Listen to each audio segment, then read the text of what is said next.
नमस्कार दोस्तों, आज हम बात करेंगे स्पीच असेसमेंट की। अगर हमें अपने बारे में कोई भी थेरेपी या सेशंस लेने हो एक थेरेपिस्ट से, तो सबसे पहले हमें जानना पड़ेगा कि हमारी स्थिति कहाँ है। उसके लिए हमें करवानी पड़ेगी असेसमेंट। तो स्पीच में करानी पड़ती है हमें स्पीच असेसमेंट, जिसके लिए आज हमारे साथ हैं स्पीच थेरेपिस्ट अजय सर। नमस्कार दोस्तों। और मैं हूं आपका दोस्त डॉक्टर राजीव कुमार शर्मा। वेलकम करता हूं हमारे चैनल ब्यूटीफुल माइंड क्लिनिक में। स्पीच असेसमेंट में जो तो पहले पॉइंट्स हैं वो तो बड़े कॉमन होते हैं किसी भी मेडिकल हिस्ट्री में। पहला पॉइंट होता है डेमोग्राफिक प्रोफाइल, मतलब मरीज के बारे में उसका नाम जानना, उसकी उम्र जानना और बाकी चीज़ों की जानकारी इकट्ठा करना। उसके बाद आता है मेडिकल हिस्ट्री की, कब वो पैदा हुआ था, फिर चलना कब शुरू किया, उसने बैठना कब शुरू किया और उस तरह से। उसके बाद तीसरा जो इम्पॉर्टेंट जब असेसमेंट स्टार्ट हो जाती है, जो अजय सर हमें करके भी दिखाएंगे, तो सबसे पहला पॉइंट आता है स्पीच डेवलपमेंट माइलस्टोन्स, जिसके बारे में सर से मैं जानना चाहूँगा कि सर ये स्पीच डेवलपमेंट माइलस्टोन्स क्या होते हैं। तो दोस्तों, आज हम जानते हैं स्पीच डेवलपमेंट माइलस्टोन के बारे में। इसमें 7 पॉइंट होते हैं। सबसे पहला आता है वोकलाइजेशन, दूसरा आता है बैबलिंग, तीसरा आता है फर्स्ट वर्ड, चौथा आता है टू वर्ड, पांचवा आता है सिंपल सेंटेंस, छठवां आता है बिग सेंटेंस, सातवां आता है कॉम्प्लिकेटेड सेंटेंस। तो दोस्तों, जैसा कि हमने देखा, अजय सर ने हमें बताया कि 7 पॉइंट्स होते हैं। अब हम अजय सर से रिक्वेस्ट करेंगे कि वो एक हर पॉइंट का हमें एग्जाम्पल दें ताकि हम बेहतर समझ पाएँ। जैसे सबसे पहला पॉइंट था वोकलाइजेशन। तो अजय सर, क्या आप हमें बता सकते हैं कि वोकलाइजेशन में बच्चे की उम्र क्या होती है और वो क्या करता है जो कि नॉर्मल होता है, या फिर अगर वो नहीं कर पाता है तो पेरेंट्स को कब ये है ज़रूरत कि वो किसी स्पीच थेरेपिस्ट को दिखाएं। तो दोस्तों, सबसे पहले हम बात करेंगे वोकलाइजेशन की। वोकलाइजेशन में क्या होता है, जब बच्चा 2 से 4 महीने का होता है तो वो कुछ साउंड्स प्रोड्यूस करता रहता है, कुछ साउंड्स निकालता है। जैसे अगर कमरे में उसकी मम्मा आई तो उसने देखा तो कुछ भी कुछ भी ऐसी साउंड्स उसके मुंह से निकलती रहती हैं। मम्मी को देखता है तो उसे लगता है कि मम्मा मुझे गोद ले ले। अगर नहीं लेती तो वो रोना सा स्टार्ट कर देता है या कुछ भी। दूसरी चीज़, बच्चे को अगर सूसू हो गई है, गीला है, तो वो रो के ही मम्मा को एक्सप्रेस करेगा कि मतलब मम्मा समझ जाएगी रो रहा है तो कोई दिक्कत है। या उसको भूख लगी है तो फिर वो रोएगा, मम्मा देखेगी। इसका मतलब ये सारी चीज़ें अगर बच्चा करता है तो बच्चा आपका एकदम से ठीक है, कोई दिक्कत नहीं है। और ये चीज़ अगर नहीं कर रहा है तो हो सकता है आगे चल के हमें किसी प्रोफेशनल की सलाह लेनी पड़े। तो अजय सर, अगला पॉइंट है बैबलिंग। तो वो कितने महीने के बच्चों में होती है और वो बैबलिंग में आप क्या हमें बताएंगे कि बच्चे क्या करते हैं। तो दोस्तों, अब हम बात करते हैं बैबलिंग की। जब बच्चा 4 से 7 महीने का होता है, उस टाइम पे बच्चा जब लेटा हुआ होता है तो कुछ ना कुछ साउंड्स निकाल रहा होता है। मम, ददनन, आउ, ये इस तरीके की साउंड, बैबलिंग साउंड वो निकाल रहा होता है। अगर ये साउंड्स बच्चा निकाल रहा है तो बच्चा एकदम से ठीक है। और अगर ये चीज़ नहीं कर रहा है तो हो सकता है हमें आने वाले टाइम में किसी प्रोफेशनल की सलाह लेनी पड़े। तो सर, अगला जो पॉइंट आपने बताया था वो है फर्स्ट वर्ड। तो कौन से पहले शब्द होते हैं जो बच्चा बोलता है और किस उम्र में ये होता है। लगभग 1 साल की उम्र में बच्चा माँ को देख के मामा, पापा को देख के पापा, या दादी को देख के दा, इस तरीके से छोटी छोटी चीज़ें बच्चा 1 साल में बोलने लगता है। अगर ये सारा कुछ करता है तो बच्चा ठीक है। और अगर ये नहीं कर पाता है तो हमें किसी स्पेशलिस्ट को दिखाना चाहिए। तो दोस्तों, अभी तक हमने देखा कि 1 साल की उम्र तक जो है बच्चा वोकलाइजेशन, बैबलिंग और एक शब्द बोलने लगता है। अगर वोकलाइजेशन में भी देरी हो गई है और बैबलिंग में भी देरी हो गई है तो ऑफ कोर्स वो साल भर की उम्र तक एक शब्द भी नहीं बोल पाएगा। तो ये बहुत ही इंपॉर्टेंट है कि अगर 1 साल तक स्पीच डेवलप नहीं होती है तो हमें और डिले नहीं करना चाहिए और एक स्पीच थेरेपिस्ट को या अपने नज़दीकी जो चाइल्ड स्पेशलिस्ट है उससे राय ज़रूर लेनी चाहिए। अब हम बात करेंगे सर से कि जैसे कि सर ने हमें बताया था कि फर्स्ट वर्ड के बाद 2 वर्ड्स बच्चा बोलता है, तो वो क्या 2 शब्द होते हैं अक्सर जो माँ बाप सुनते हैं। 18 महीने का होते होते बच्चा लगभग छोटे छोटे 2 शब्द बोलने लगता है। जैसे मम्मा पानी, पापा दे दो, नानी खाना, ये छोटी छोटी चीज़ें बच्चा बोल लेता है तो बच्चा ठीक है, नॉर्मल है। अगर ये चीज़ें नहीं कर पाता है, नहीं बोल पाता है, तो हमें बच्चे को किसी स्पेशलिस्ट को दिखाना चाहिए। दोस्तों 1.5 साल के होते होते जो है वो बच्चा अपनी नीड्स के बारे में या अपने इमोशंस के बारे में एक्सप्रेस करना सीख जाता है कि मेरे पास आ जाओ या चले जाओ, या वो सारी चीज़ें जो हैं 2 शब्दों में बता पाता है। अब अगला जो पॉइंट आएगा वो है सेंटेंस बनाना। तो सिंपल सेंटेंसेस क्या होते हैं सर जो हम असेस करते हैं?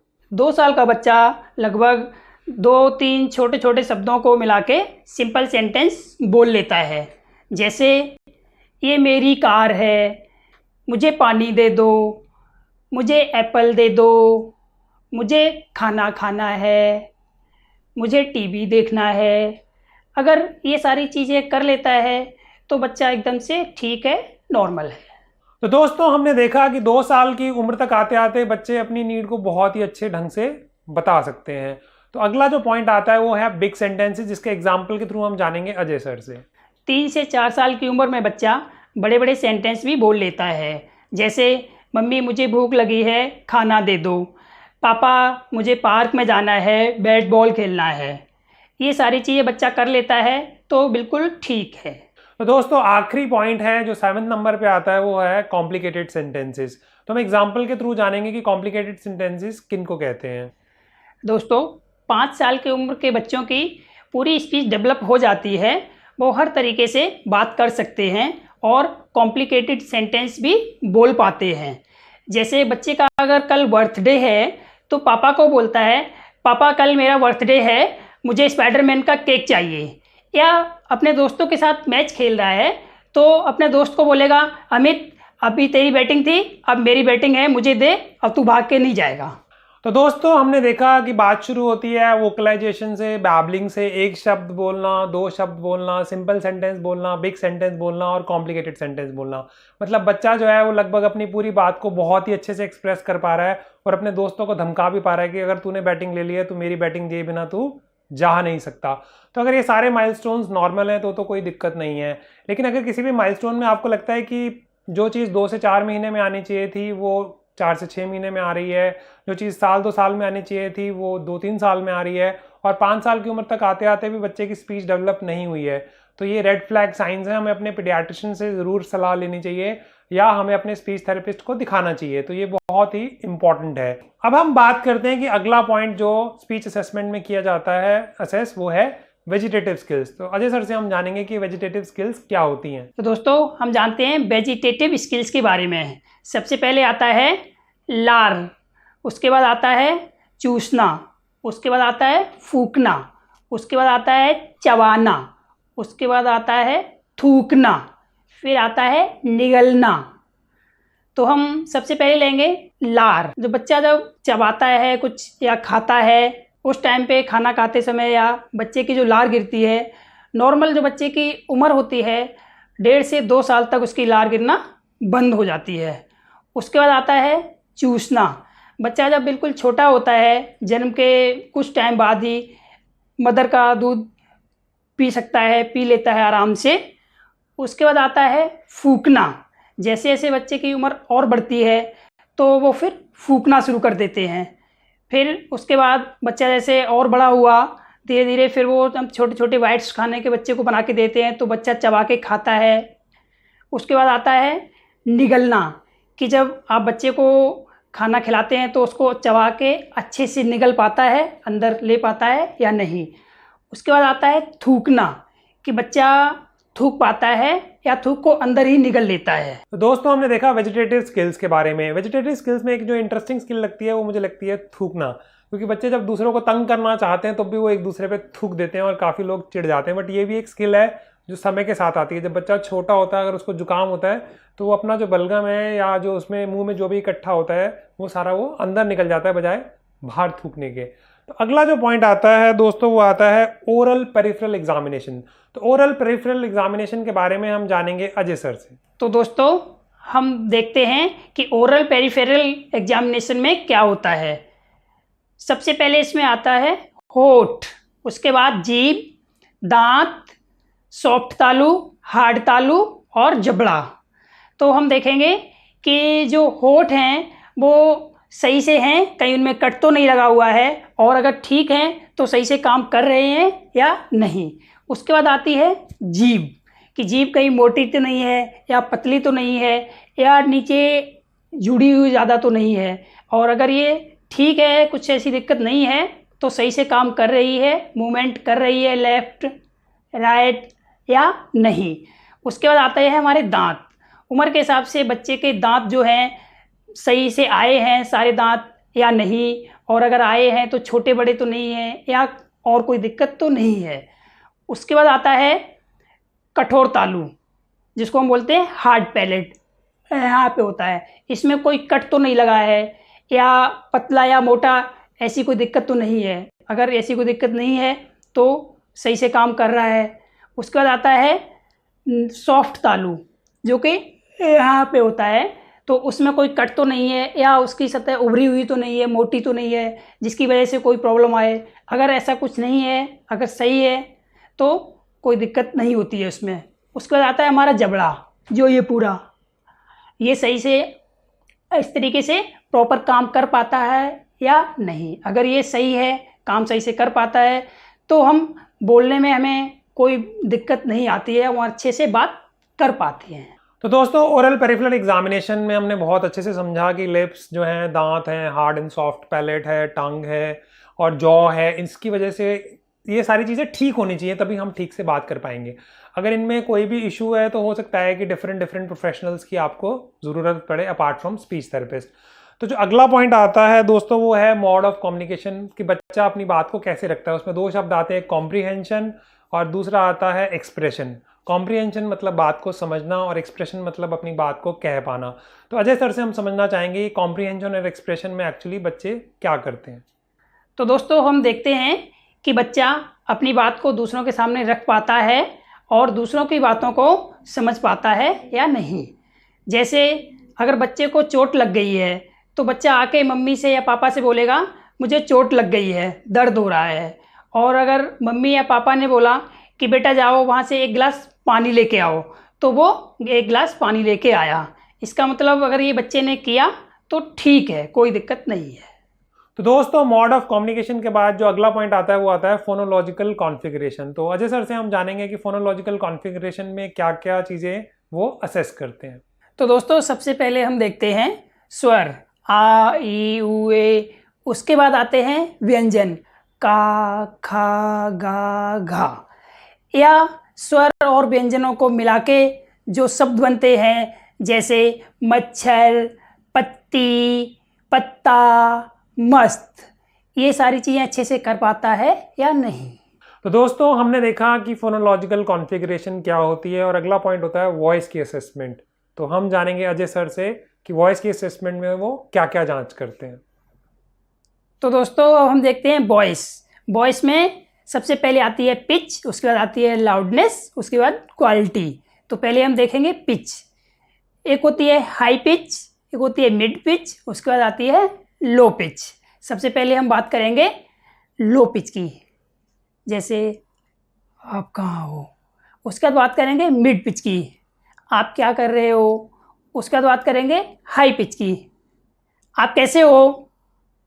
ये हो गई हमारी पिच। इसके बाद आएगी लाउडनेस, कि जो बात करते हैं वो हम बहुत धीरे बोलते हैं या सही बोलते हैं या बहुत तेज़ बोलते हैं।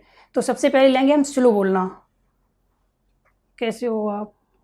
उसके बाद लेंगे नॉर्मल बोलना, आप कैसे हो। उसके बाद आएगी लाउड बोलना, आप क्या कर रहे हो। तो दोस्तों, अब हम बात करते हैं क्वालिटी की। तो क्वालिटी में जो नॉर्मल बोलते हैं, जैसे आप कहाँ जा रहे हो। और अगर प्रॉब्लम होती है तो मैं एग्जांपल देता हूँ आपको, आप कहाँ जा रहे हो, आप क्या कर रहे हो। तो दोस्तों, हमने देखा कि वॉइस में हमने चेक किया पिच को, लाउडनेस को और क्वालिटी को। उसके बाद अगला जो वर्ड आता है वो है सेंसरी एबिलिटी। सेंसरी का मतलब है अपने किसी चीज़ को महसूस करना। उसके लिए हमारी इंद्रियां होती हैं, जैसे आंखों से दिखता है और कानों से सुनाई देता है। तो उसी तरह सेंसरी एबिलिटी में हमें टेस्ट करना पड़ता है हेयरिंग का और टेस्ट करना पड़ता है विजन का, आंखों का। तो हम अजय सर से जानेंगे कि हेयरिंग टेस्ट करने की क्यों ज़रूरत पड़ती है, या हमें आंखों का टेस्ट कराने की क्यों ज़रूरत पड़ सकती है एक बच्चे में जिसकी हम स्पीच असेसमेंट कर रहे हैं। Over to Ajay sir. तो दोस्तों, सबसे पहले हम देखते हैं हियरिंग, कि बच्चे को कोई सुनाई की दिक्कत तो नहीं है, क्योंकि जब तक बच्चा अच्छे से सुनेगा ही नहीं वो कैसे बोल पाएगा। तो बच्चे को हम ऑडियोलॉजिस्ट के पास भेजते हैं ताकि उसकी हियरिंग की जांच हो सके। उसके बाद आता है विजन। तो जब तक बच्चा अच्छे से नहीं देख पाएगा तो वो उसको कैसे पढ़ेगा और कैसे बोलेगा। तो हम उसको आँखों के डॉक्टर के पास भेजते हैं ताकि उसकी आँखों की जांच हो सके।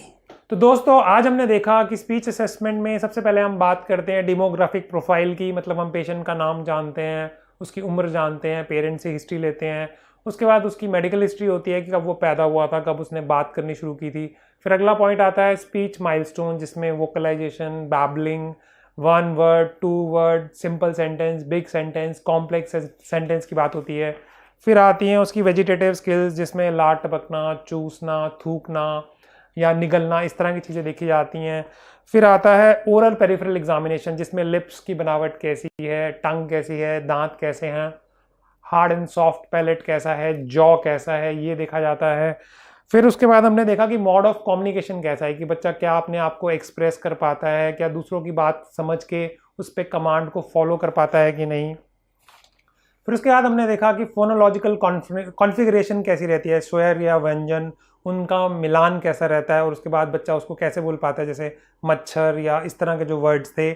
उसके बाद जो नेक्स्ट पॉइंट आता है वो आता है वॉइस में उसकी पिच, उसकी लाउडनेस, उसकी क्वालिटी, और आखिरी में आता है साउंड सेंसरी एबिलिटी। सेंसरी का मतलब होता है इंद्रियां, मतलब सुन पाना और आंखों से देख पाना।